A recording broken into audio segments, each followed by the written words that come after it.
black eye, you right, black eye, you right, black eye. Hope my sound is good. I hope my sound is good. I hope my sound is good. I hope my sound is good. This is the Few the Proud of For Real TV. Of course, I'm your host, Raheem Dream, better known as Top Cat. I hope my sound is good. I hope my sound is good. Okay. I hope my sound is good. Okay. I hope everybody had a good, prosperous day.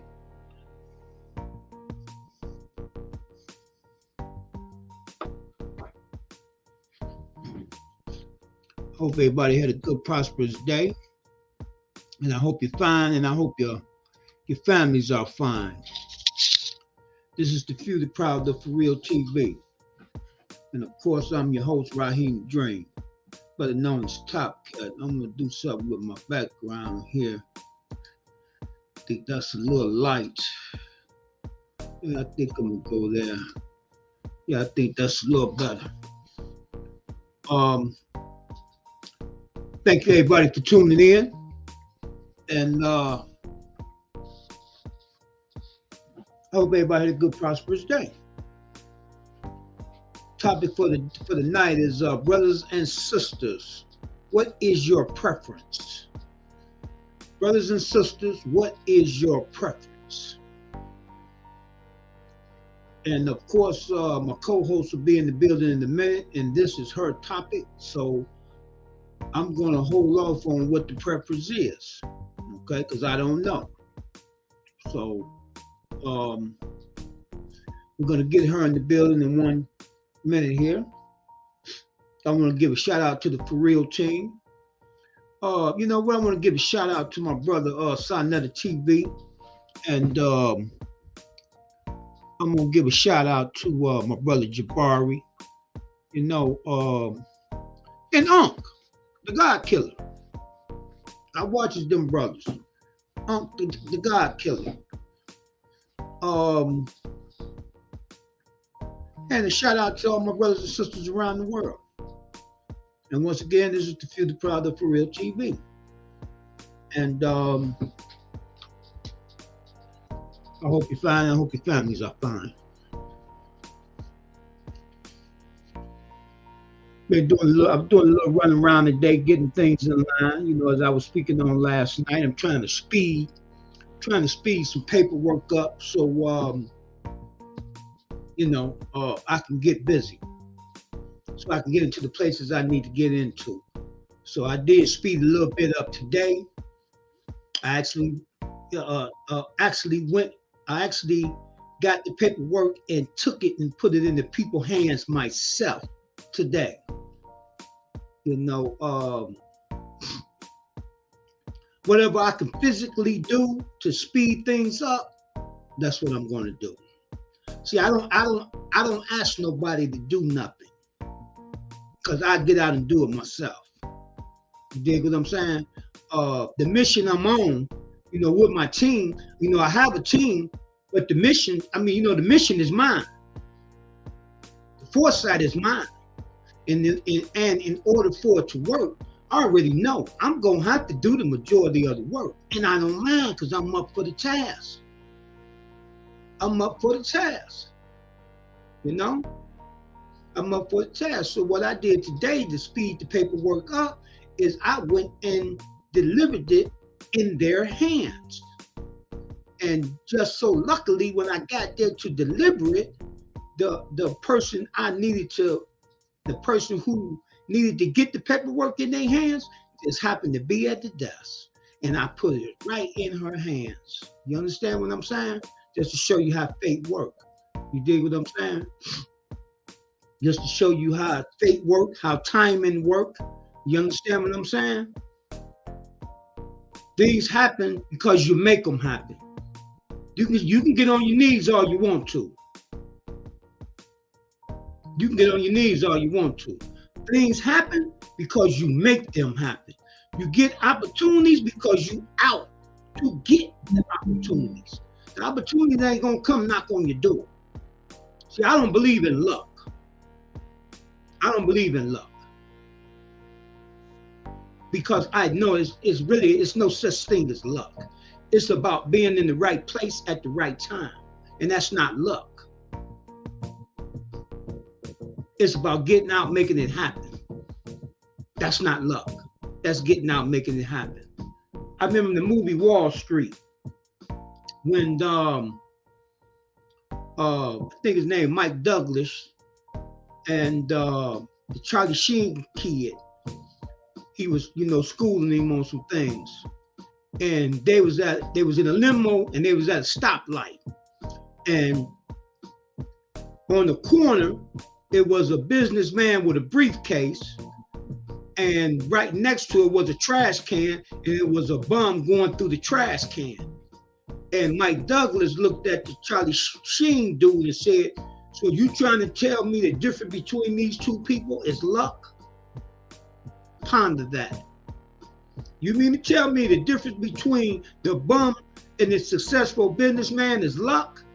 No way. No way at all. No way. No way at all. It's about getting out, making it happen. You dig? Okay. Once again, this is the Few, the Proud, the For Real TV.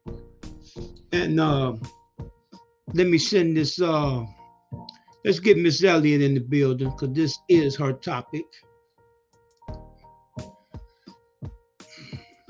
This is her topic. So we're going to get her into the building.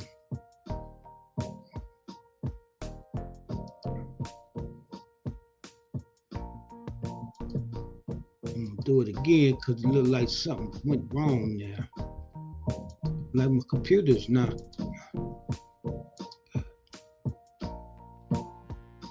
Let's see.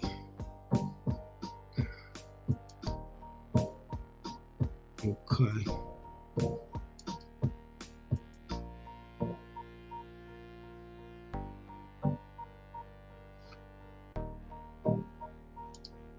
Okay.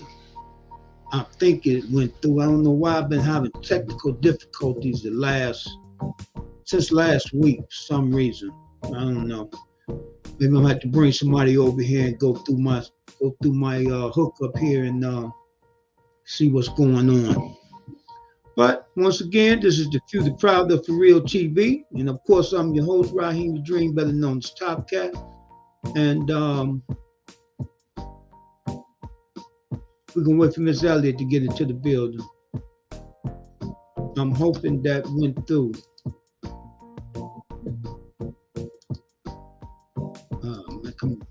It seemed like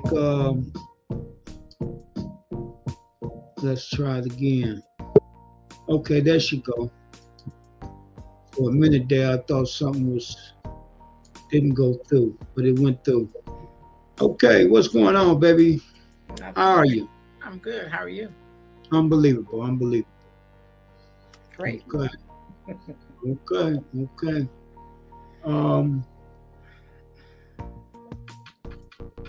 It's on you. Brothers and sisters, what's your preference? I didn't say anything about a preference because I didn't know what your preference, what it was going to be. So I left it alone. So what I'm going to do is give you a full screen.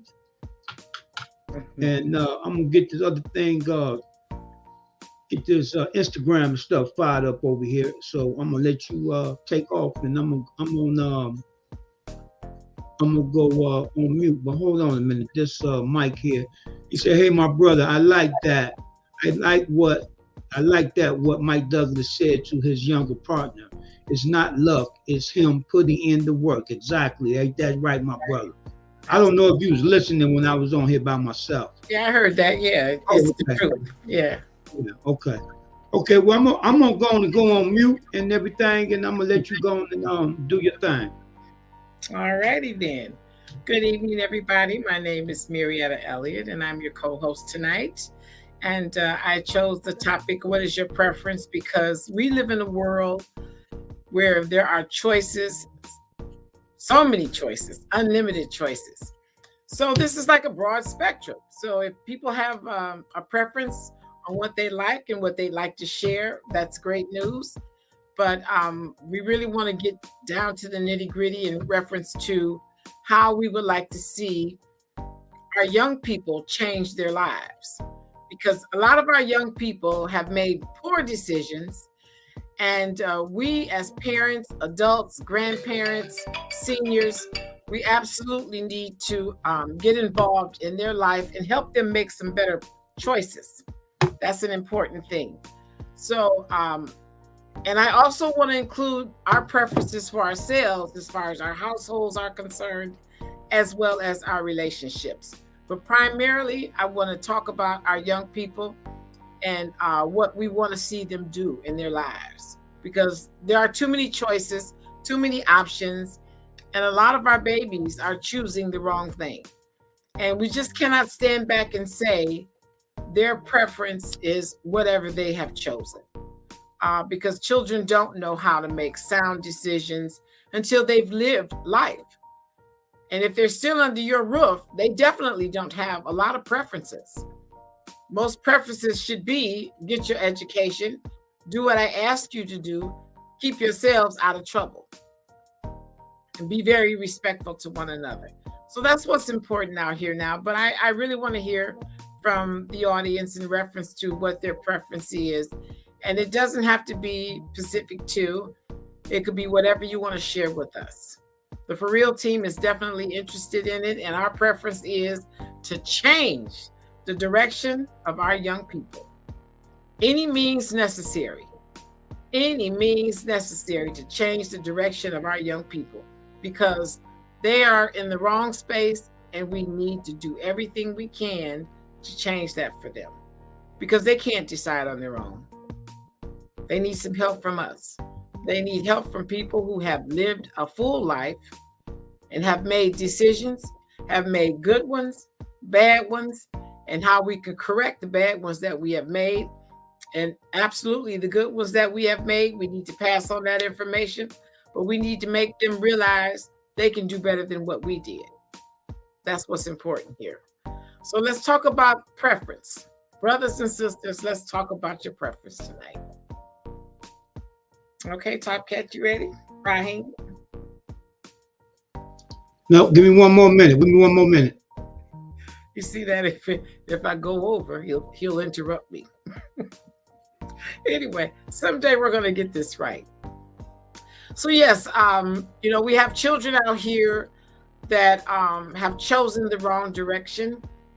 And interestingly enough, the direction that they have chosen is their preference. And there are a lot of things that have influenced their preference. Believe me, it's not necessarily just the parents. It's the social media. It's the rap music. It's just the flashiness of the dollar bill. Because children, if they see stacks of money, they think that, wow, that's exactly what I want to have.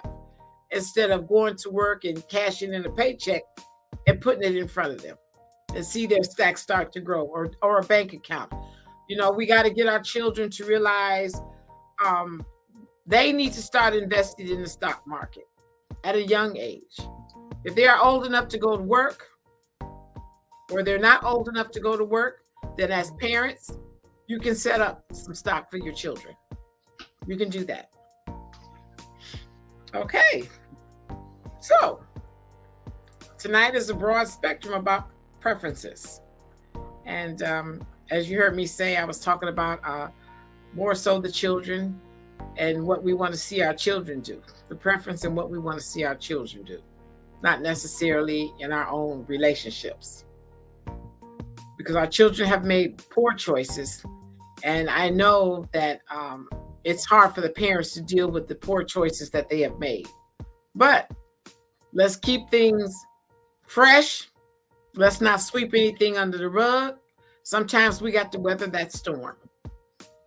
I had to do it. Parents, you cannot tire. We have a storm that we have to weather, and that is to take care and protect our babies. We got to protect our children.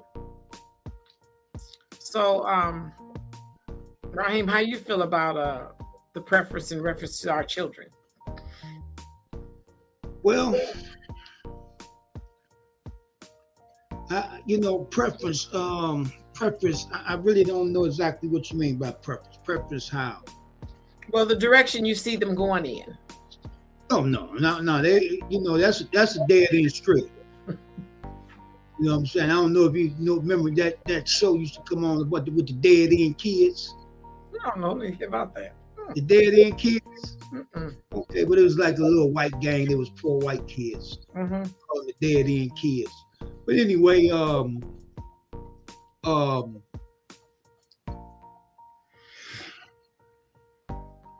that's why I did what I did today, and why I said that earlier. You understand what I'm saying? I know it's a paper process and all that there, but you know what I'm saying? Sometimes you got to do what you have to do to try to speed that process up. That's if you really want to do it. See, most people just talk. They just talk. You know what I'm saying? And I just listen. You know what I'm saying? I just listen. I just listen. But the action's gonna tell you what's real. Right. You dig what I'm saying? Hey, everybody think they can talk a good game. You understand what I'm saying? Because even that talking they doing, thinking they talking a good game, it don't even be good GG. Because they don't come from good GG. What is GG? Good GG. Good game. What is that? Oh, okay. Okay. They don't come from good game. Okay. You dig what I'm saying? Only real good game you're gonna get is from really dudes from the street and women from the street gonna give you some real good GG. Okay. You dig what I'm saying? Can give you a story and really make you believe it. Right. You understand what I'm saying? A lot of these people out here try to talk good GG. I be laughing inside. I just listen. Just listen. You dig what I'm saying? Because the proof is in the pudding. Right. If you really want to do something, I'm gonna see it. You dig what I'm saying? I'm gonna see it. Like I told a brother the other day, I said, look here, man, let me tell you something. I walk before I talk. I walk before I talk. See, I'm gonna do the walking first, then I can do the talking. Most of our people, I hate to say it, black people, they're gonna do a whole lot of talking and not a lot of walking. They ain't gonna do a lot of walking, but they'll do a lot of talking. So in order to make a change, to where you talking about a preference, we have to show the kids. Like I always say, I want to be the change that I want to see. Exactly. Right. You dig what I'm saying? So I have to represent that change. Yes. And I can't represent that change by just running my mouth. No. That's nothing. Right. You got them standing on the corner running their mouth. They stand in front of gas stations running their mouth. So what make you different? Right. What make you different? Because you got a little piece of car, you got a little piece of house. That make you different? No, not in their eye. No. Not in their eye. That don't make you different. Right. Like Black told me years ago, he said, look at here, man, nobody don't care how much you know until they know how much you care. When I was his assistant, I watched how he took care of his customers. That's why they was paying him $125. Right. The barbershop next door was charging $25 for a curl. But he getting $125. So right next door, and you can go farther down the street, they charging $25. But it was the care that he took into it. Right. It was his knowledge of what he was doing. He can actually tell the customer what he was doing. They never heard it before. He was like a real doctor. Okay. He would break it down and tell you what the chemical is doing to the hair and how it's changing the form and why this particular rod going to make it do this and why this particular rod going to make it do that. You see what I'm saying? I was a citizen, so I'm taking all this in. And that's something you would want to know. Right, but then when the day he finished, he said, look here, get that book over there that got all the information that I was talking about today. And get that book over there and read it. Take it home with you. Okay. But normally he wouldn't let books leave out of his salon. Mm-hmm. But he would let me take them. Mm-hmm. Normally he wouldn't let all the other people that work in the salon. No, they had to read them while they was there. He would tell me take it home because I'm questioning you tomorrow. Mm-hmm. He saw something in you. Yeah, but even though I'm gonna go out, he know I'm going out partying that night now. You see what I'm saying? But I'm gonna get that reading in because just like I'm up early now. I was up early then, even though I was out partying. Right. Why I'm up early? Because I knew he's gonna question me. I knew he's gonna question me. You better pick up that book. Right. You understand what I'm saying? I know he's gonna question me. I'm hungover and everything else, but I'm reading that book. Right. I'm reading. I'm going through the book. Then I get to the shop early before he even opened. Did I have a key then? I don't know if I had a key then yet. But anyway, I'm sitting in the parking lot going over it, refreshing myself so I can have it fresh. But I'm just saying, if you want to make a change, you got to be that change. Right. And you definitely had a preference in you. Yeah, but talking is not gonna do it. Okay, Ron said hello everyone. Good evening. Okay, what's going on, my good brother? Thank you for tuning in. And so all that talking, ain't gonna do nothing. You understand what I'm saying? So if you my purpose is in the pudding. Mm-hmm. I'm gonna walk it, then I talk it. Right. You see what I'm saying? I'm gonna walk it, then I talk it. Mm-hmm. You dig what I'm saying?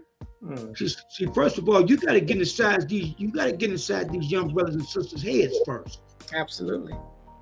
And you ain't gonna get into their head with that bull. You gotta remember they street kids. So that's what you think is talking slick ain't nothing. You understand what I'm saying? So that's why you can't come at them with that. Right. You gotta come at them with some slickness, so they'll catch it, but not too much of it. You gotta come with some good GG, but with some compassion.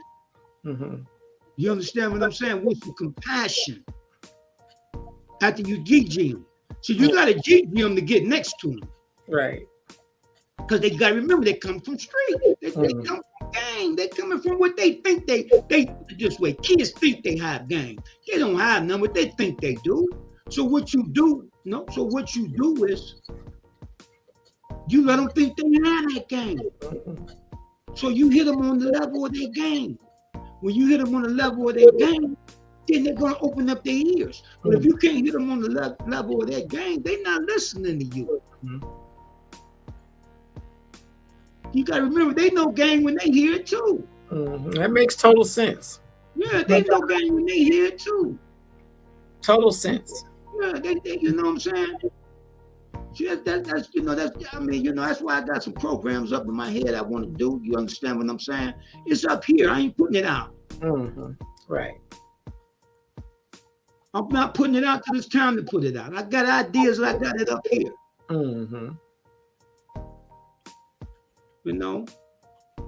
But we're gonna get together and put it on paper. Right. But I have ideas. I have them up here. See, but you got to be able to. Getting a little warm in here, but you got to be able to give. Yeah, I'm over my door, and I gotta take a little break right quick. Give me a second. Let me take a little break right quick.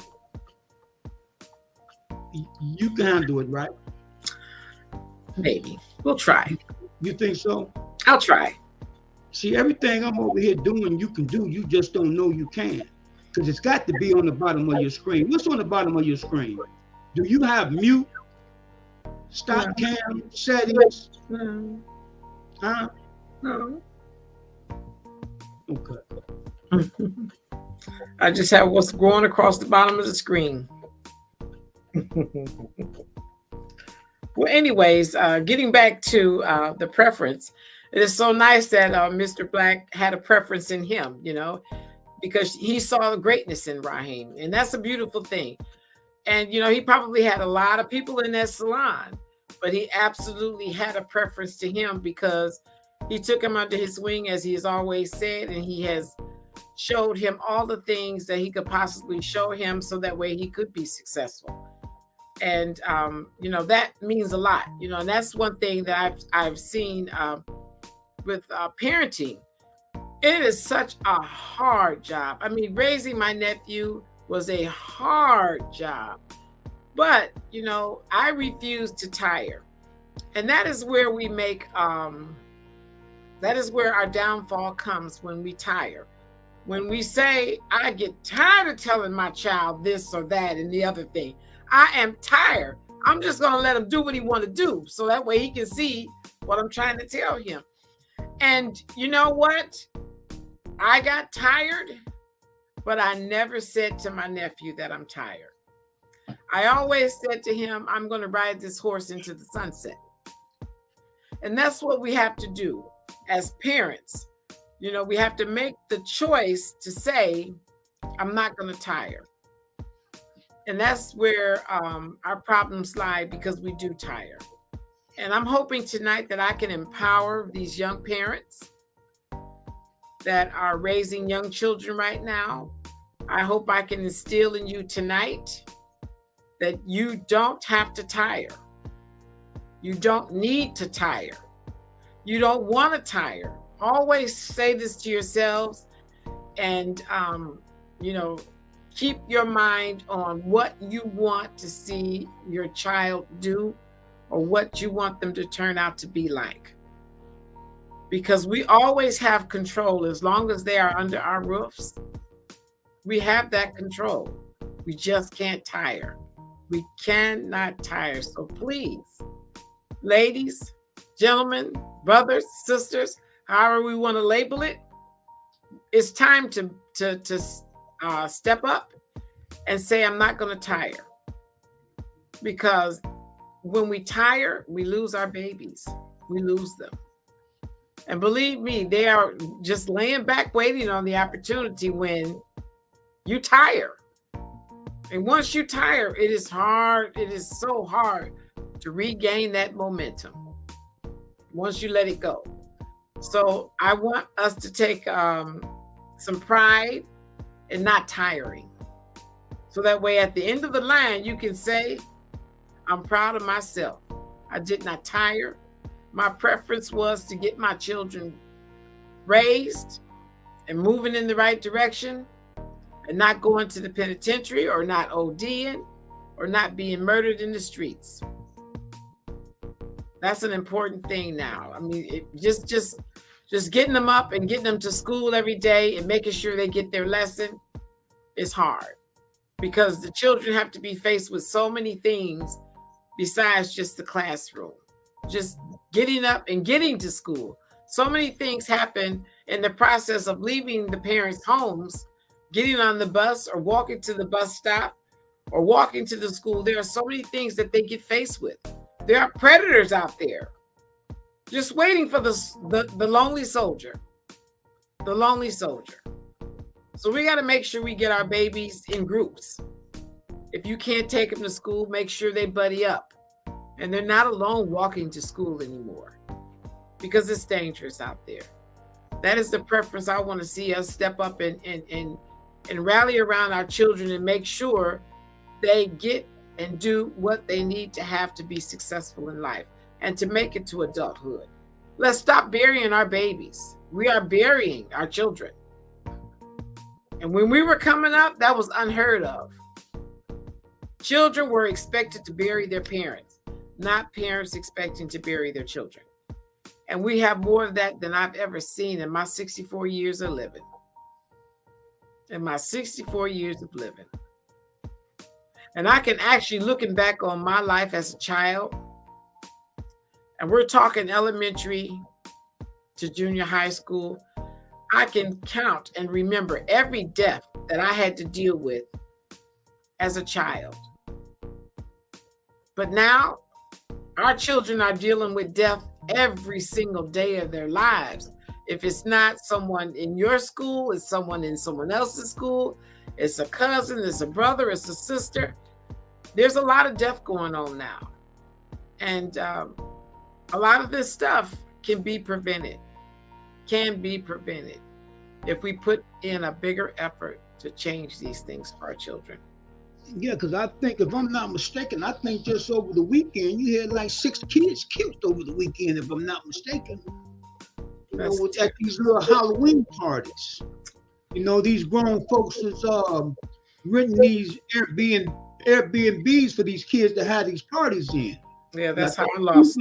Yeah, I think 2 got killed up in Canton, and I think you had 2 or 3 got killed here in Cleveland at some little Halloween party over the weekend. These kids and these guns, man, and they babies. They babies. I wonder why the parents are not having Halloween parties at their homes like we used to do. I don't know. I don't do that. When matter of fact, about an hour or 2 ago, I had somebody banging on my door. I look up the top porch. This little kids talking about trick or treat. I said, wait a minute, I didn't have my light on. But you know what it was? It's the kids live down the street from me. And they know you. Yeah. We know you got some for us. You know you got something. I said, I ain't prepared for no Halloween. I said, but I got it. Give me a minute, I'll be down there. Let's stay hard. Yeah. It was one of the little guys that asked me the other day about, you got some money, man. Yeah, it was him and it was him and another little dude this time though, and the little girl. You know what I'm saying? I said, well, y'all back. They trick or treat, they ain't even got a bag. Oh. They ain't got bag to put the candy in. But you won't come out with a bag. No. They say we're gonna just trick or treat at one spot. Oh. They know. They say if they didn't have no bags, they really wasn't trick or treating. Right. They said when you bring the stuff, you'll bring it down in the bag. But they were gonna give them something. I said no. They said that we know where to go. Mm-hmm. If we ain't going nowhere, we're going to knock on this door right here. Because I said I ain't had no lights on. You have lights on when you're doing trick or treat. Right. I have to turn my hands off. I said, but I'll be down there. Give me a second. I'll be right on down there. Right. I got some stuff and took it on down there too. You know what I'm saying? But yeah, we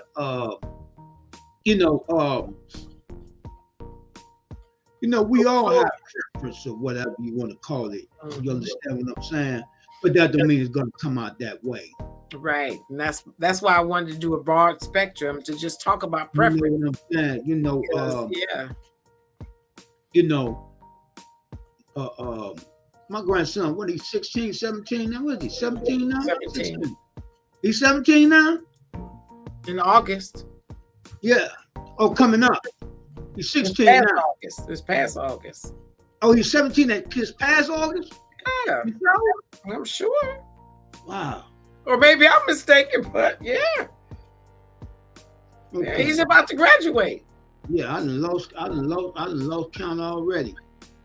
But see, right now, 16 to 17, my preference in my head, the way I had it planned in my head, he should have been on the Olympic boxing team right now or getting ready to fight for a championship. Mm-hmm. You understand what I'm saying? Because that's the way I was guiding him. Mm-hmm. You understand what I'm saying? That's the way I was guiding him. That was my preference, but it wasn't his. And that's my whole point of preferences here. But it wasn't his. Exactly, right. When he said, Granddad, I don't want to box no more, that crushed me.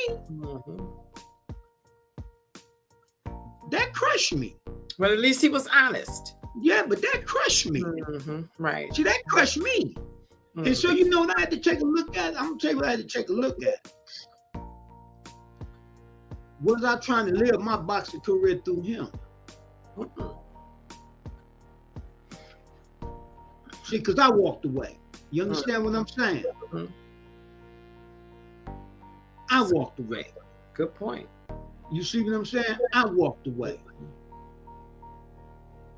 When I was good at all of it, football, basketball, I was good at any sports. Sports was nothing to me. Right. I used to play, when I played power football and football in junior high school, I used to be up in the stands messing with the girl. The coaches didn't even mess with me. And they say, well, what top up there? Why he ain't practicing? You know, they just say, as long as he here at game day. As long as he show up at game day. I ain't even practice. I ain't even have no practice clothes on. I have a suit on.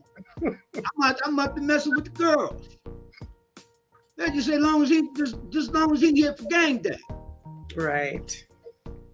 And I come and run all over everybody. 3-4 touchdowns one game. You know what I'm saying? I still got a record in elementary school. I think I scored like 12 touchdowns in one game. All right. 12. Was it 12 or 14? Would be the 12 or 14. Everybody that went to school with the grand with me, they'd tell you. My team was the Minnesota Vikings. I was the quarterback, the running back. I was everything. Wow. But I'm just saying that to say, as you get older, your focus, your preference and focus change. You see what I'm saying? See, in the 7th grade, my focus had changed. I quit playing football, period. My mind was set on something else. I ain't gonna talk about what it was set on, but it wasn't nothing good. You understand what I'm saying? It wasn't nothing good, I tell you that. You see what I'm saying? It wasn't nothing good. You know, 7th grade, 6th, 7th grade, I had already been sent away 2 times. Oh boy. I had robbery charges and gun charges already. You understand what I'm saying? At 14 years old, I think I had been caught with like 2-3 guns already. Had been sent away 1 or 2 times already. Goodness. You know, but I'm just, you know, but now you think that was my parents' preference? You see what I'm saying? Right. I mean, that's why I chose this, because it can go all kind of different ways. You know, so our preference and the kid preference be totally different. You know what I'm saying? But like you said, all you can do is just try to stay on. It gets tiresome. Tell me about it. You know what I'm saying? It's good tiresome. I mean, you know, everybody knows. I had to have my grandson with me so much, everybody thought he was my son. Right. The ones who didn't know me, thought it was my son. But everybody that grew up with me and know me, they knew it was my grandson. Right. There was other people that didn't know me, just knew of me and seen me out and stuff like that. Right. And seen me with me all the time. You know, I said, oh no, that's my grandson, man. You know.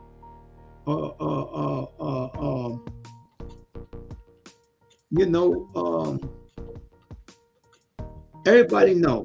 Everybody in my family know. People on the street know. Now you tried to do your thing with that boy there, but you kept him with you. You know, and you know, what can I say? Yeah, you know, one thing that I truly believe, you know, when it comes down to raising children, you know, a lot of people make the mistake of not asking a child how they feel. And that is one thing that I did with Chris all the time. Oh, I need to know how he felt. And because knowing how he felt helped me to guide him in the right direction. You know, a lot of times parenting is not about how they feel. It's about how you feel, how you want things to go. But sometimes, you know, we have children who have a whole different mindset. A whole different mindset. And as parents, we have to realize that their feelings are important. And as parents, we need to learn how to realize that our children do have feelings. And they do have the mindset to want whatever they want.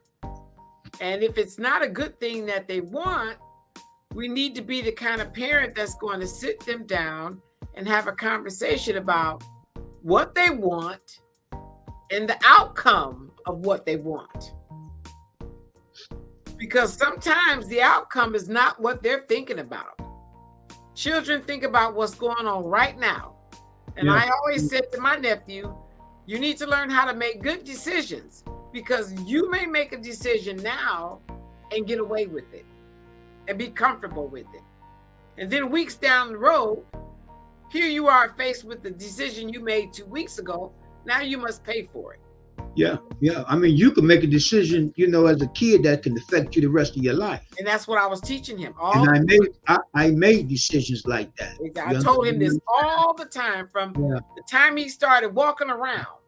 Yeah. I started very, very early with him. Yeah. Because that is the way you find out what direction your children are going in. Even when he was going in the wrong direction of trying to be, the class clown, I had to go and sit in the classroom. I had to go and stand outside the door because I needed him to know my preference for you is not to be the class clown. It was tough. And as parents, we have to start being more committed to remolding that mindset, because while they're young, there is still that opportunity to change their mindsets. Mm-hmm. But if you're telling your children you don't want this to happen, but they see you doing exactly what you're telling them not to do. Right. And that becomes more important to them, is your actions. And that's one thing that, in the world of today, 10 years ago, 20 years ago, we got to think about what we have done as a parent, where we fail as a parent, and it's okay to fail.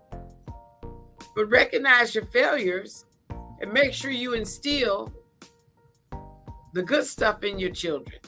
Your mistakes you made. How you made them, why you made them, and you got to make sure you communicate that with your children, because sometimes you need to let them know the mistake that you made. It's okay. And let them know what the outcome was over and over and over again. Yeah, well, but mistakes today can cost these kids their lives. Absolutely.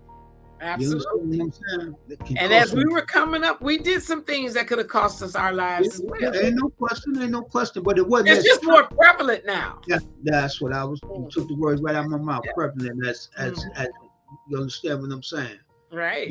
See, when I was coming up, you just had a certain group. You dig what I'm saying? Right. Put it this way: we had a certain group that did the things that we did. Everybody didn't do what we did. No. You had a certain group. That group did this group did that. You understand what I'm saying? Right. So, but now it's just everywhere. Yeah, it is. You see what I'm saying? It's just everywhere. You can remember, back in the day, you had this certain area you didn't go in because, you understand what I'm saying? Mm-hmm. It was because of this, because of that. You understand what I'm saying? Every respected everywhere. Yeah. Right, but now it's everywhere. You had certain neighborhoods you didn't go in because it was a rough neighborhood. But the other people didn't go in because them neighborhoods I ran to. Whatever neighborhood was tough, that's where I wanted to be at. Whatever neighborhood was tough, whatever neighborhood was rough and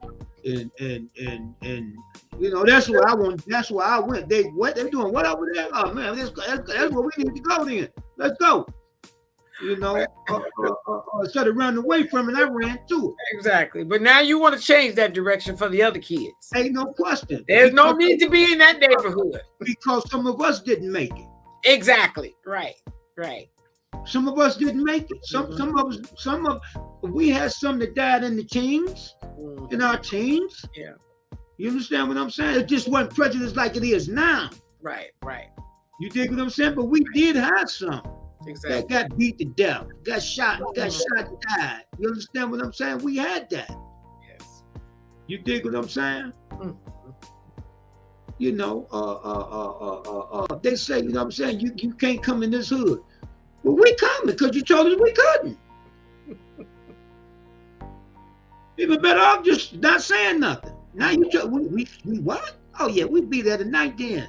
We'll be there tonight, ready to go. No respect for boundaries. Right. That was your preference. Yes. Mm-hmm. Yeah, but this is what we chose, and we knew what we were choosing. We knew what we was choosing because there's people that went over there didn't make it back. Mm-hmm. But they were from our hood, so we got to go take care of that. Right. See, we got to go take care of that. But that was our preference. Mm-hmm. It was nice. There was a lot of unity, when we were coming up. Yes. I mean, we really did. We did stand together. We fought together. Yeah, if we went somewhere, we came together, we got to lead together. Exactly. I mean, that is the way it was. Yeah, we got to lead together. If we beat up arm to arm, holding each other up. You understand what I'm saying? And that's very true. You know what I'm saying? We busted up, but we all leaving together though. Exactly. Yeah. You know what I'm saying? Busted up. Mm-hmm. Screaming back to my we'll be back though. You know what I'm saying? We'll be back. Another round, huh? Yo, ain't no question. Gotta be another round. Gotta be another round now. Gotta be another round. You know what I'm saying? But I'm just saying that was our preference. So that's why I understand when I talk to these kids today, I understand. Mm-hmm. Mm-hmm. See, if you ain't never been there, you don't understand it. Right. You don't understand when it comes down to your rep. Mm-hmm. Your rep. Mm-hmm. We let our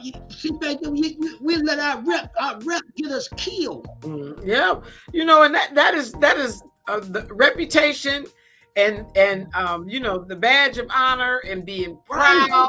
Right. And, you know what I'm saying? Dignity. It's like we're going down with the ship.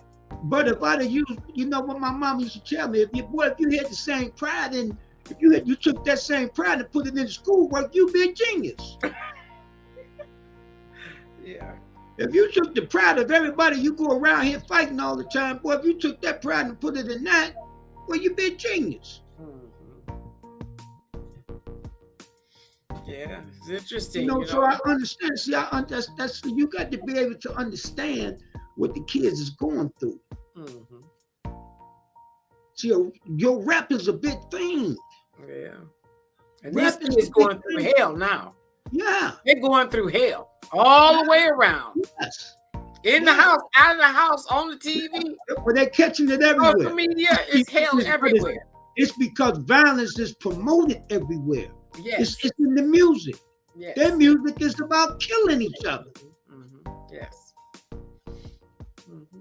We have our music about romancing a woman. Right.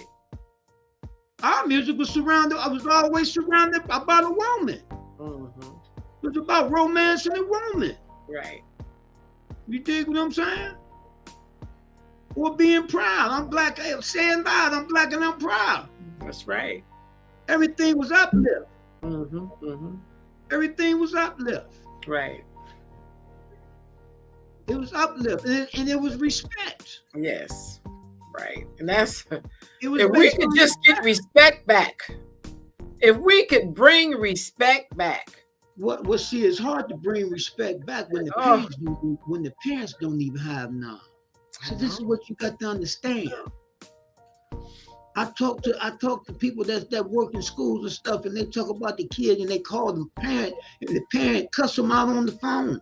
Yes. Or come up to the school and cuss them out. Mm-hmm. You know why the kids is the way they are. Mm-hmm. And why would a parent have a preference like that? They prefer to go and grandstand instead of trying to help their children. Come up there to help their children. With that big shower cap on their head, looking all crazy. That's embarrassing. Yeah, it's embarrassing. And then you don't even got them little shower cap. They got the little babies wearing them already. And then you got the young men out here walking around with them on. Come on, man. This is really out of order, man. Yeah, see, our it's out of order. It's out of order. Mm-hmm. It's out of order. I remember I heard old dude say years ago on St. Clair, McDowell, what was his name? McCall. Oh man, I can't think his name was Mac something. He had a store right there on the side of the cleaners right there, and on 125th of St. Clair. Mm-hmm. And I can remember one day, I'm leaving my grandmama's house, because I was staying over there because I had got in trouble on this side of town, so I'm hiding out on that side of town. And I was doing hair downtown at Dillard's at the time, but it wasn't called. I think it wasn't Dillard's then. It was Hickbee's, still Hickbee's. And I'm in the store, and he was telling, wine head guy early in the morning trying to get some wine, didn't have enough money or something, and somebody else was in the store, and he was talking to him. He was saying, "Man, I'm gonna tell you." He said, "Man, I'm gonna tell you what's the problem with our people." So I'm just standing there. I'm just in line to pay for my stuff, whatever I would get.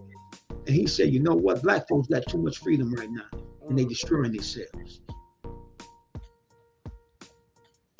I heard that, but I wasn't really. You understand what I'm saying? Mm-hmm. In my mind, it's old. My mind is old. Man, get out of here. You know what I'm saying? I pay for my stuff and I leave. Right. Years later, I agree with him 100%.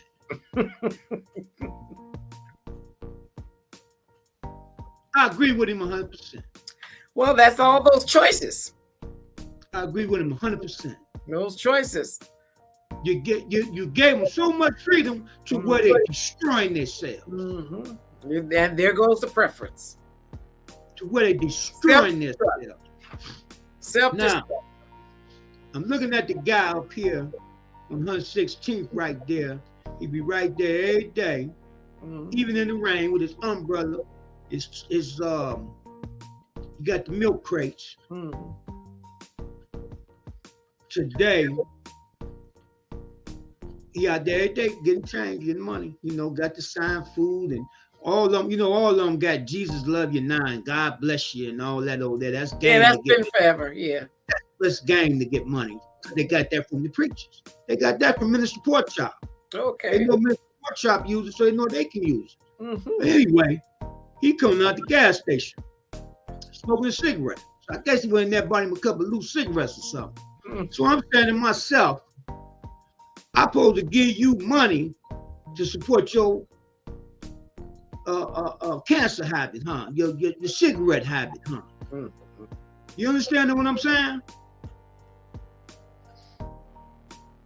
He coming across the street smoking a brand new cigarette because it was still long. To go back to the spot. And I'm looking, I'm like, you understand?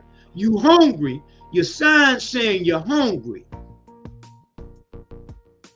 And Jesus loved you and all this old stuff. You dig what I'm saying? But you coming out the gas station smoking a cigarette. How hungry are you? Not at all. All right. Okay. All right. I don't know. I know, but I don't know. You see what I'm saying? See, you can know some things, but don't know. That's very true. Yeah. That's just like the person that know everything and don't know nothing. Nothing. You see what I'm saying? Mm-hmm. So, I don't know, but I know for a fact we got to get a handle on these kids, these grown ones. I ain't got time for you. Like the guy gonna get mad at me the other day. He got some. He said he was wrongfully convicted on some rape charges or whatever. And I was telling him, you know what I'm saying, he had got my number through somebody, and I just told him, I said, you know what I'm saying, that's the only thing I could do is probably bring you on my YouTube channel, let you. He was like, well, what else can you do for me? Like, wait a minute, hold on. What else can I do for you? I said, well, brother, let me tell you something. My main focus is with the juvenile. You understand what I'm saying? I ain't no goddamn juvenile. What did you do? I said, my brother. Wait a minute, hold on, man. I said, man, one, I don't even know you. Two, and I don't owe you nothing. You talking like I owe you something. What I can do for you. That's all he was saying, what I could do for you. I said, man, my man, all I can tell you is good luck on your case and, have a great day. You know, I don't need no damn luck. You know, I said, okay, man, well, bye, man, bye. You know what I'm saying? Bye. You know, I don't know his situation. He asked me what I could do, and I told him that's what I have access to. Mm-hmm. You see what I'm saying? And that's what I have access to right now. That's all I can give you, what I have. Mm-hmm. Mm-hmm. I can't give you what I don't have. Right. You see, so that's what I was telling him. You dig what I'm saying? Did I want to help him? Yeah, but I can only help him on what I can do for him. Mm-hmm. You see what I'm saying? You know, what I was going to tell him that he probably could hook up with these other people, but his attitude had got so nasty. I said, you know what? Let me get off this shit before it goes somewhere. Right. You understand what I'm saying? Because I said he really don't know. Mm-hmm. He really don't know. Right. You see what I'm saying? He really don't know who he's talking to. Mm-hmm. You dig what I'm saying? Because it could have went to me, you know, where you at? I tell you what, we settle this here right now. Well, we don't need that. I know, but I'm just saying, because it would have went there. Mm. So I had to control my emotions like a man and my temper, and say, my brother, have a great day. Right. I'm practicing that. Mm-hmm. That's good news. I'm practicing that because I know these lanes out here will blow my brains out. Ain't nobody fighting. See, I'm fast to throw my hands up because I still think I can fight. You know what I'm saying? But like the young boys told me, school ain't nobody fighting. Like the little dude told me in the gas station that time I got into it with him. He was blocking the drive, the pumps and stuff, and I blow the horn. He gonna throw his hands at me. I said, no. I threw my car apart, jumped out. I said, no, nigga. He pulled up his jacket like this here. It say, school, put your hands down and get back in your car. You dig what I'm saying? Yeah, the clip was sticking out so far. I mean, one of them long clips. I looked like he had 100-round clip. I told that little brother, I said, little brother, thank you and have a great day. I said, thank you and have a great day. He was a terrorist. Yeah. I mean, that dude had a clip. Like that's a terrorist. 100 clip round. But not a little dude. He's a terrorist. He gave me a break, though. Mm-hmm. He gave me a break. Right.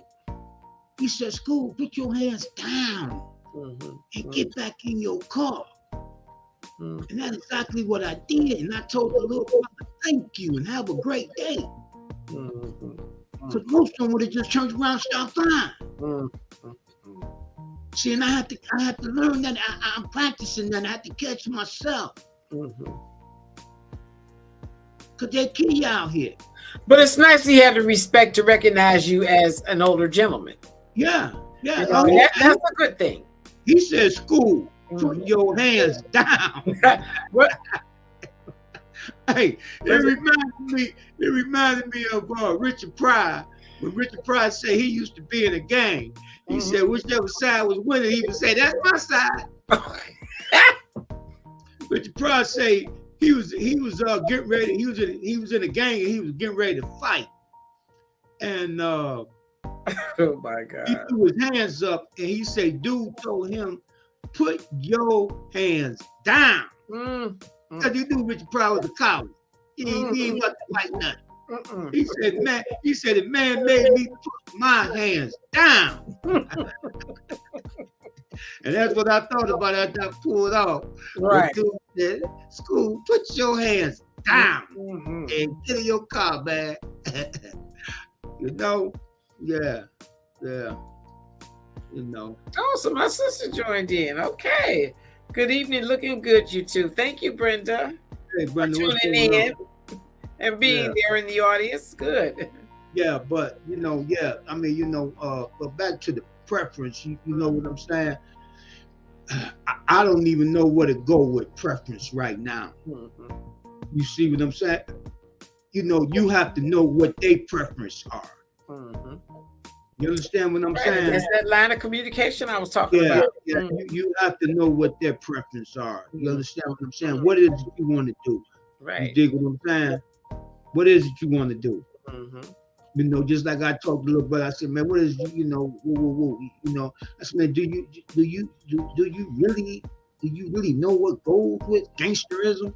I said, y'all think y'all know, man, but you don't know. I said, man, you're just a baby. Right. You don't know. You don't know. You don't know. You can make one move, man. You may not see the streets for 40, 50 years. Man, you come out walking on a cane. Woo, Lord have mercy. Walking on a walker. And who's to say you're going to go and make it back? Exactly, right? You ain't guaranteed to make it out. You ain't guaranteed to make it out of the universities. No. You ain't guaranteed to make it out of them. I done stepped over many of them. You understand me? I done stepped over many of them. You just step on them and keep on going because it ain't none of your business. You can be laying that neck.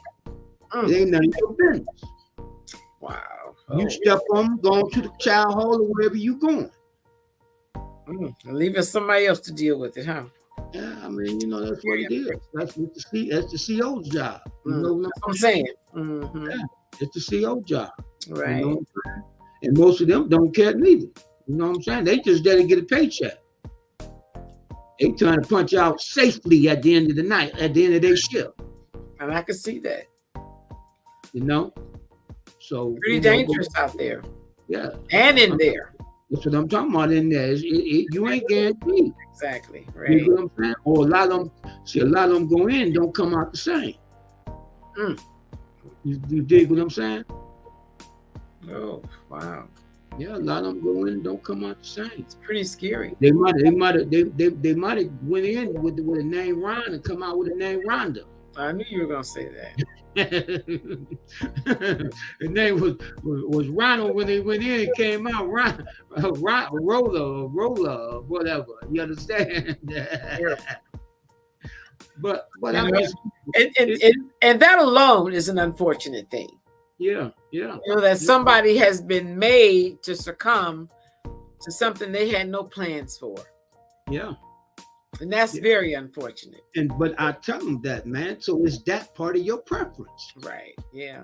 You dig what I'm saying? Yeah. And that ain't been keyed in. That ain't been keyed in. Right. As we say, it ain't been keyed in the plan. Right. That ain't been keyed in the plan. No. You understand what I'm saying? That ain't been keyed in. Right. And that's stuff that got to be talked about. Yeah. Not need to be, got to be talked about. Yeah. We have got to tell these young folks. Yeah. I mean, you know, then, you know, like I had said before, you know what I'm saying? And these little girls, you know what I'm saying? They tearing the prison walls down. The women prison rate has tripled, quadrupled, whatever you want to call it. In the last 5 or 6 years. Right. You understand? So that's triple, quadruple in the last 5 to 6 years. You can look it up yourself. I did a thing on the last year. Didn't I do something on that last year? And it said it then. You can imagine what it is now. Look how long ago that's been. And this thing got worse since then. Because it's always going to get worse before it get better. I hate to say it, but that's what it is. Well, that's the truth. I mean, we see it every day how things are turning out. Yeah. It's an unfortunate thing that they have the wrong preference. Yeah, but I mean, you can only save who wants to be saved. And that is a very true statement. And you'll be surprised. You'll be surprised. A lot of them want to be saved, but they don't want to look like a coward in front of they friends. Yeah. They don't want their friends to know that they really want out, that they're really scared. You understand what I'm saying? That they really don't want to do this, but that peer pressure. Exactly. And them the ones that normally get killed. They really don't want to be there to know it. The scared one is the one always end up getting killed. Right. Because he ain't on his P's and Q's. Because he's scared. Right. You see what I'm saying? Or the scared one be the first one to kill somebody because they scared. Yeah, you know, we're not born with the spirit of fear. That has been put in us. Yeah. That has been given to us. Yeah. from society, from Well, in all well, kind of different directions. you know you Fear don't has have been put you know upon you us. ain't been you know you ain't been born with it. That's why your mama told you, boy, don't touch that hot stove. Mhm. Because you don't have no fear of it. That's what I'm Because you saying. don't know nothing about it. Fear has been given to us. It is Right? not something we were. You got to touch it to find out. Exactly. Oh, your mama wasn't lying. Mhm. You was a little baby. Ah, mama wasn't lying. You understand what I'm saying? You know, but that was pretty much with me. Mhm. You tell me don't touch that hot fire. Okay, as soon as you ain't looking, I'm touching it. There gotta be a reason why you telling me not to touch it. And I'll find out. Well, interestingly enough, there are a lot of hard-headed kids still being born today. Ain't no question. And that's why we have to really tighten down our preferences as to what we want to do to correct our children and raise our children. We got to tighten it up. Yeah, but it ain't easy, and it ain't gonna be easy. And you know what? And you know, one thing is for sure, and two is for certain. Children are born because parents are allowing this for themselves.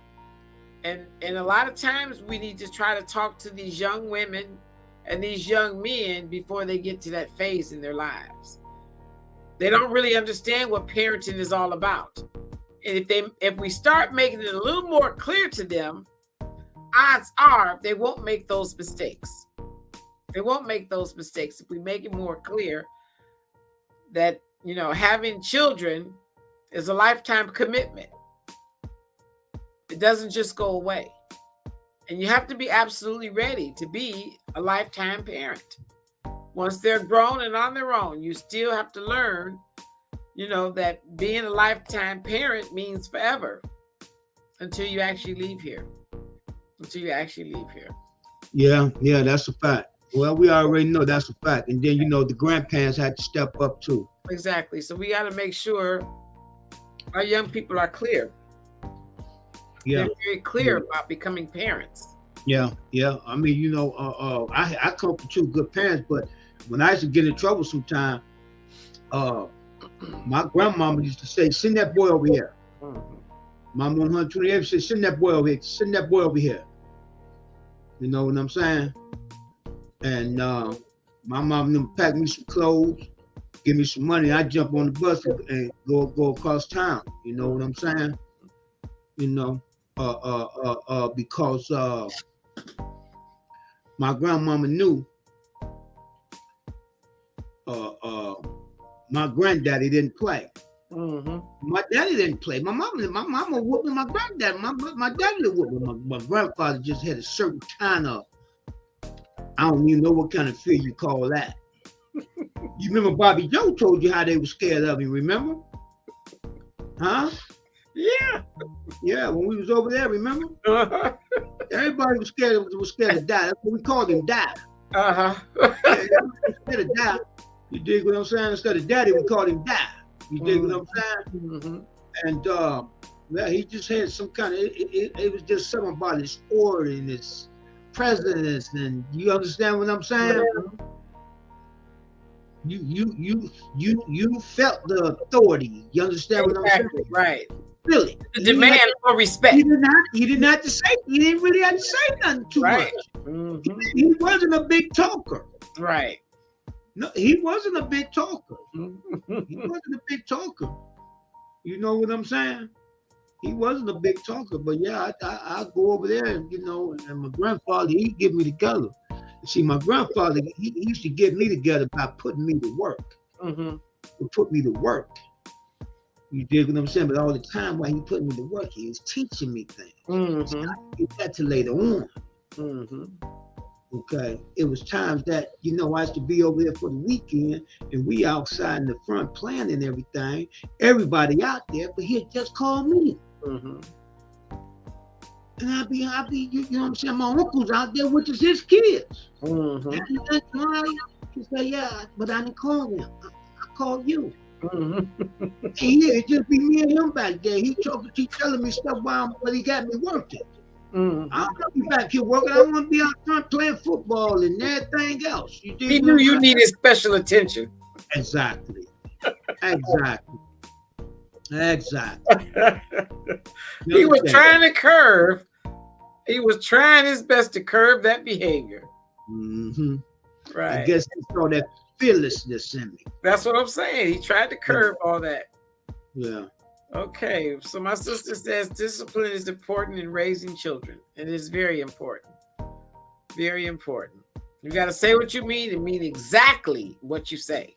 Yeah, but how do you discipline these kids of the day though? Well, as Because far as from what I'm seeing, the discipline that was done to us don't work on them. well, you know what, and that's the thing. Even though we are not allowed to beat our children like our parents beat us, but you still, if you have to give them a smack on the butt, you can do that. And that's where people continue to say, you know, you're not allowed to hit your children. But what happened was people were hitting their children, breaking collarbones, coming in the hospital with concussions, broken arms, fractured ribs from disciplining. So they had to protect the children. And most definitely, they should be protecting the children. If the parents are disciplining the children to the point of breaking jaws, fracturing skulls, breaking ribs. There was this one person that I just learned about last year. This man was disciplining his child by using a nail gun in his head. That's exactly. But those are the things that was happening to children, and that is the reason why they had to change the way we discipline our children in the area of spanking, because it got to be very brutal. And you may find that there may be some parents that came home drunk and was upset with something that their children done and went after them. I don't know, but I just know that the emergency room was running over with children that were supposedly disciplined, but it turned into flat out physical abuse. And that is where people have gone terribly wrong, and that is what has changed the way you chastise your children, or the way you discipline your children, or the way you correct your children. But I myself, I've always believed in getting inside the head. Mm-hmm. You know, psychology. Yeah. That is the way I did my nephew. I got inside of his head. And we were just laughing last night about all the things I put in his head. But I told him I had to do something to keep you on track and keep your attention. So my sister says we have to spend with them, develop a relationship, spend time with them. That's what she's saying, and develop a relationship. And that is what I had to do. That is what I had to do. And parents today have to do that. Parents today cannot want to be their friends. They prefer to be friends with their children instead of parents. They need a hangout buddy. Yeah, well, that's that culture they have now. You know what I'm saying? They smoke, just, you know, they smoke and drink with them. You dig what I'm saying? Right. Yeah. And that's, and you can't be a parent when you're doing that with your children. You're a buddy. Then when the child say something wrong, then you know I'm your mama and all that. There. You Exactly. understand? Right. You know. Yeah. And that is a preference that the young parents have got to stop.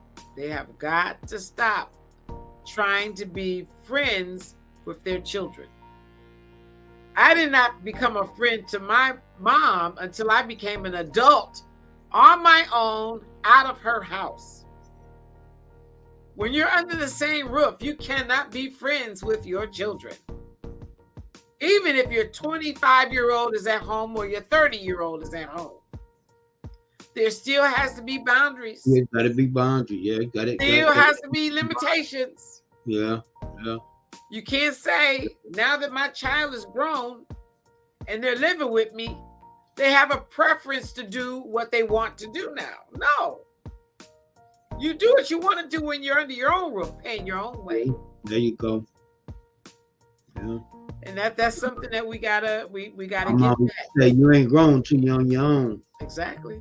So you still up under my roof. That's right. And my mom used to tell us, if you don't like the rules, that's it. find your own place, make your own rules. And you can make your own. That's right. And that's only fair. That Yeah. is only fair. Yeah. If your preference is to do your own thing and be a disrespectful individual as an adult, you need to move into your own space. And a lot of times that's what ends up happening, even though when they do move. Right. You can raise your kids to be nice, neat, and clean and everything. They'll go on their own and live like a bunch of pack rats or whatever you want to call it, be nasty and everything else. But let me say this to you. That comes because there are people in the world that are not into clean and not into nice. No, that's not what I'm saying. Wait a minute, but let me finish. Your own kids is what I'm saying. Wait, You done raised them to be clean and everything. This is what I'm trying to Yeah. say. As a child, there are some children who do not like to pick up and clean up, and they resent their parents for making them keep their rooms clean and pick up behind themselves. So that way, when they get the opportunity to move into their own space, they do exactly how they wanted to do it as a child. Now they don't have to pick up, because a lot of children will pick up because they like their things. They like their rooms in order. But if you got a child that's constantly throwing their things on the floor, that's a clear sign that that child is not going to be tidy when they grow up. They're only behaving in a way of respecting you because they're picking up and cleaning up. But once they get on their own, they're running from that. They are running from that. I mean, that's funny how that works. Yes, it is, isn't it? I was raised to be clean, and I still is. Just like bathing. There are children who you have to make bathe. You got to get on them every night about taking a bath or brushing their teeth. And then you got some children that are going to just do it because you've told them this is what needs to happen. And as they grow up as an adult and get into their own space, they don't have to bathe. Who's watching? They have to brush their teeth. Who's watching?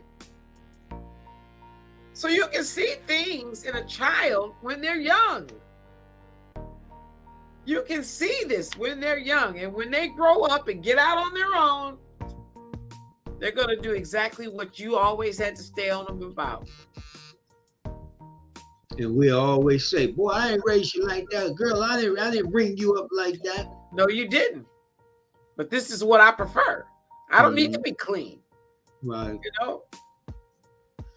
I find my things when my room is cluttered and junky, and when things get put away, you can't find your stuff. There are people in the world that are like that. I know. Mm-hmm. I know that. Yeah. It's unfortunate. So yeah, I mean, it's funny what preference can do for us. Right. I like to see what I like to see my things. I ain't got to look for it. I know it's right there. Right, exactly. Right. I'm gonna put it right back in that same spot. Right. Yeah. Because I'm not. See, I have to tell my grandson, when you use my stuff, put my stuff back where you got it from. Mm-hmm. He said, "Why, Granddad Ross?" I said, "Because Granddad don't want to use wasted brain power on looking for something. To me, that's wasted brain power." Oh, believe me, I know how you do it. That's wasted brain power. You understand what I'm saying? Remember how I used to lose my keys? And you used to always say, how anybody can lose a big old wad of keys like these? You know what I mean? Oh, boy. That used to be the nightmare. Yeah. Who loses a big wad of keys? My key's going to be right on the hook. Exactly. It's on the hook right. My key is on the hook right now. That used to be the worst thing ever. I used to say, I can't lose my keys. It's a routine for me. I come in the house. It's a routine. I know. First thing I do, put my keys on the hook. Second thing I do, take my cap off, put it in the chair. Third thing, my jacket going here. You understand what I'm saying? After that, I'm headed to my bedroom, putting my money here, putting my business cards here. You understand what I'm saying? If I got any jewelry on, it's going back where I got it from. It's going back in the box. Watch going back in this watch thing. Ring's going back in this ring thing. It's Yeah. going right back in the same spot in the drawer where it's always been. Right. Because when it comes time for me to do it again, I don't want to. To me, that's wasted brain power. Oh, how well I do can I use know? that brain power on something else. Right. I know. I don't like wasting brain power. That is the truth. It's even my remote controls to my TV. I leave it on my TV stand. I just tell my grandson, now you gone. Now I got to call you to find out where the remote control is at. And all you had to do is leave it where you left, where you picked it up from. And then he will know. Yeah, it's last time, Granddad, I was Yeah. sitting between the cushions and all that. You understand what I'm saying?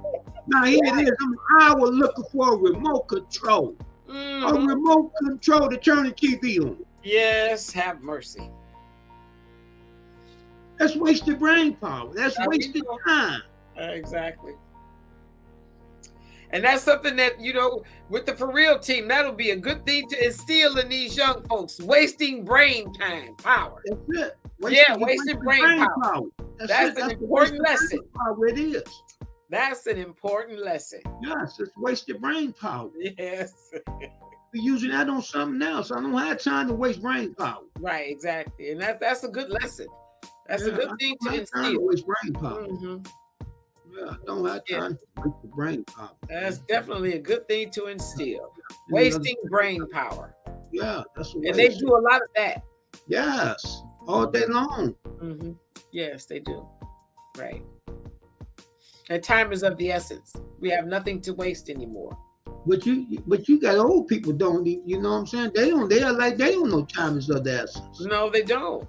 And that's an unfortunate thing too. Yeah, every time you just, I go in and out these barbershops, you can just sit there. I mean, I don't know. I ain't finna go. Well, one thing, as people do age, depending on, how they have lived and get to a certain point in their lives, they are completely tired and they just want to exist. They just want to, like you say, get those cigarettes or have that beer, have that argument with somebody after they've gotten drunk, and get up tomorrow and do it all over again. That's an unfortunate thing. That's a very poor example. And believe me, there are plenty of children that are paying attention to that behavior. Listen, I told the little dude the other day at the gas station. I said, look, see them guys over there? He said, yeah. I said, somebody gonna have to take their place. I said, is it gonna be you? I said, because they took somebody's place. Good point. That's a good point. I know. See, people don't think like me. Mm-hmm. That's why I need to be doing what I need to do. Mm-hmm. You see what I'm saying? Because everybody don't think like me. Everybody don't have the intuition and what to tell that a kid to get his attention. Right. And I told him, I said, you see them over there? He's like, yeah, it's cool. I said, guess what? Somebody got to take them place. Take their place. Is it gonna be you? See, somebody gonna take the dope things position. Somebody gonna take that wine heads position. The drug dealer. All the positions got to be filled. Oh dear God. Yeah, but it's harsh or whatever. But it's a vicious cycle. It is a vicious cycle. That's what it is, and it's reality. Yes, it is a vicious cycle. It is a vicious cycle. It's reality. Somebody gonna take their place. So. Okay, baby, we're gonna hit about an hour and a half. We're going to wind this on down. I'm gonna give you full screen so you can do your close out. And I'm gonna mute. Mm-hmm. Okay, well, thank you everyone who tuned in, and I am hoping that your preference will be raising your children in a better way, because the preferences that our babies are making now have absolutely nothing to do with the good future. A lot of them are not even focused on living for tomorrow. I've talked to so many young folks, and they are living for the moment. They don't expect to get to be 64 years old. And that is heartbreaking to hear a child in their early teens not even expecting to make it the next day. And that's a preference that hasn't been given to them. But when they're looking at other people, they think that those are their choices as well. And we got to get out of that. Young parents, we got to step up and we got to do a better job with our children. And for the young parents out there that need some help with their kids, you know, we have a website. Send us an email so we can help you with whatever you need some help with, because that's what this is all about as well. We got to become that village. We've got to become that village so we can get our children grown and doing well in their lives. It is so, so important because the Black race is dying.